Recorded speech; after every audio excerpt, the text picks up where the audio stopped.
Ndinokuchingamidzai pachirongwa paivapo. Ini zita ndinoitwa Tete Chipo. Tichava nenguva yekuverengwa kwemabhuku.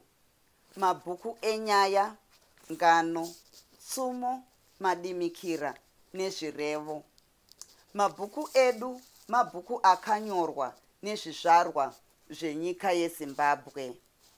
Vanyori vakare uyewo nevemazuva ano.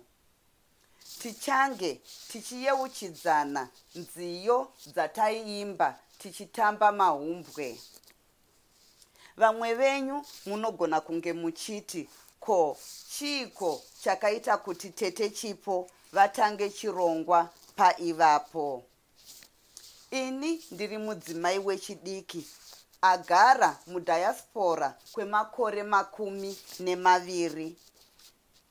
Ndine vana, ndine muzukuru, uye ndakava nechishuvo chekuramba ndichingodzidzisa vana vangu rurimi rwaamai kuti vasakanganwe kwatakabva. Pachirongwa tichave nenguva yekudzora ndangariro nekudzidza tsika nemagariro aiitwa munyika yedu, kuburukidza nekunyora kwaiita vanyori vemabhuku nyaya dzavo. Uye tichaonawo musiyano waita magariro anhasi nemagariro aiitwa kare tichikura. Saka kune avo vachanga vaine mubvunzo kana vanenge vachida